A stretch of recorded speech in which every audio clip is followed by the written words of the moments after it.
Another month means another time for the next Grand Prix in Crash Team Racing Nitro-Fueled, and this one grabbed my interest the most this time around. While Spooky was a definite love letter for Manny with characters everyone was asking for and features such as engine swap, this season sees them adding a bit more to spice up the game. So what do we have in store this time? Right off the bat, I definitely want to go over the new characters this month, some of which actually pumped me up for the Grand Prix we've endured. First is Koala Kong, someone I'm actually not all that wild about. After all, his entire character relies on the fact that he's ripped to the extreme and he never skips leg day. But hey, I'm not knocking his inclusion in the slightest. In fact, it's because of Kong that now I can officially say every single character in the Crash Bandicoot trilogy is here now. Nobody's missing out on the fun, nobody's left in the dust, everyone is present and accounted for, and I'm honestly happy to see the fact. Interesting that this guy is the main headline of this season though, but if this is the case, then I'm definitely here for the side attraction.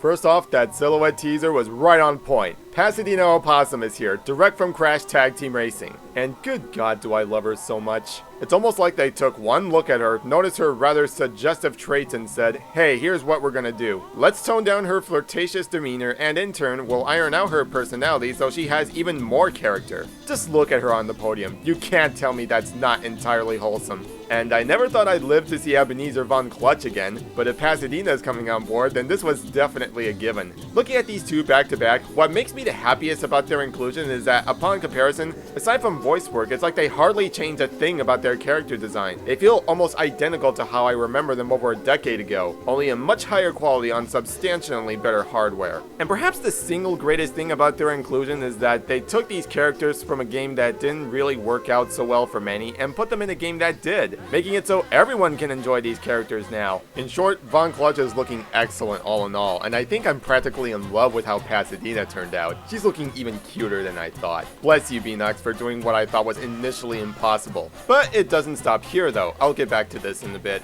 New carts include the Pressurizer from Tag Team Racing, followed by the newly modeled Nitro Bumper and Daredevil. Former being actually pretty funny. I love the notion that we're driving a bumper car in a racing scenario like this, and the latter being a rather sharp looking ride. I say this is relatively new because I don't think it's based on anything I remember from Tag Team, and I even went back to compare what the closest possible model could be. Couldn't find a match. So yup, brand new cart. The theme for this Grand Prix is Everyone Goes to the Circus, where Crash and Gang are putting on a spectacle for everyone to see. And that definitely speaks volume in the new track. Koala Carnival is absolutely the best looking aesthetically. I'm practically at a loss for just how lively and colorful the place is. It's not too big of a ride, in fact we're basically going in a pretty big circle, but I can forgive that as you'll be speeding through this place with little to no problems, save for perhaps the fire hazard at the start. I'm pretty happy with it though, it's up there with my favorites such as Spyro Circuit and Prehistoric Playground.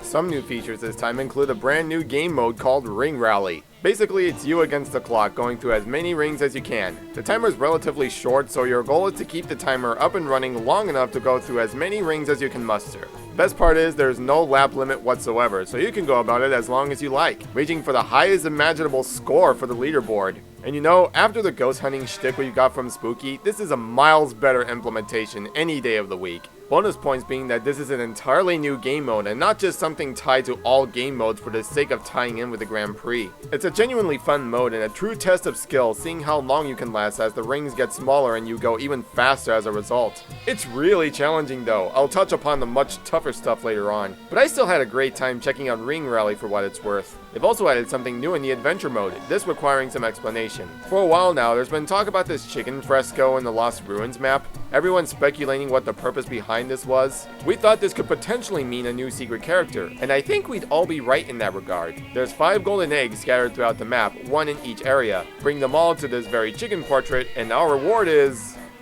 this. Looks like all those chickens scattered in almost every track imaginable was leading up to something after all. Yeah, this is King Chicken, and he's pretty much just that, a playable chicken with a crown on its head. It's honestly one of the most bizarre things to ever come out of Crash Team Racing. Yet it's also brilliant and I love it. It's almost as if Beanox was planning to add King Chicken from the very start and we're just waiting for the right opportunity for it. And with how far we are with these monthly Grand Prix, 5 seasons in, I don't think they could have picked a more fitting time than now. And the notion that you're just playing as a dumb little chicken. Just the visual image alone, like, This can never not be funny. I will be playing this thing anytime I need a good laugh. All the skins are top notch as well, some of them being my favorites by far. Highlights include Cannonball Nash, Society Cortex, this adorable jester getup for Penna, and the Nitro Squad all gearing up for the circus. A major step up from their motorsport skins for sure. I'm convinced at this point they're really bringing the best out of these girls. Megumi's still too adorable, Liz loves to show off, Isabella has that special flair to her, and Amy, ooh mama, heartthrob of the millennium. Now, as far as I'm concerned, the challenges are usually what makes or breaks a Grand Prix for me. I would have liked Spooky a whole lot more if the challenges were better implemented, for instance. So what do we have this time? Well, let's get the negatives out first. For one, Passive Rider is back with a vengeance. Knowing how much I hated this during the last Grand Prix, I was honestly worried I'd be going through the same thing all over again. Fortunately, it's not an everyday scenario this time, so I can sleep well knowing I'm not forced to put up with the typical BS I get from matchmaking on a daily basis, such as everyone ditching the lobby far too soon or just targeting everyone and spamming items by the dozen. Thankfully, the online-related challenges are more forgiving this time, such as showing up with a certain character, performing a number of trick jumps in a single race, or going through a whole race without breaking any boxes, which is usually easier said than done depending on the track, but it's far more durable than going through a whole specific track without using anything. Which reminds me, it really hurts to know the online aspect hasn't really changed all that much. All the problems I've mentioned in last season are still present, so no need for me to repeat myself. And some days I don't even bother with it so much because of how bad a taste Spooky left in my mouth putting up with it all. I've already let out my steam on the matter, so the less said about online, the better. As for the pro challenges this time, these are actually some of the most challenging I've ever endured yet. Winning with Entropy and the champion card earned by finishing in the top 5% are more so based on chance depending on your online experience. But the biggest challenge yet is this one in Ring Rally, asking you to finish with 700 points on Hot Air Skyway of all tracks. Alright, never mind all the platinum relics in this game I've yet to obtain. This is the single toughest thing I've ever had to do in the history of Crash Team Racing. I don't even want to get into how many attempts this one took. I love this new mode, it's a fun thing all considered, but this is just overkill. I think it'll be a while before I ever come back to this track ever again. On the plus side, the challenges feel like they have a good spice and variety this time, almost to the extent of Spyro and Friends. There's some days you'll be doing ring challenges, some days online specific, other times racing in mirror mode, stuff like that. It's close enough personally to the point where it still feels like it's usually something different every day. Now for final thoughts. Okay, what was that I said the other month? I genuinely had a blast with this Grand Prix, and I stand by my statement that there is no topping this one. Yeah, consider that dethroned.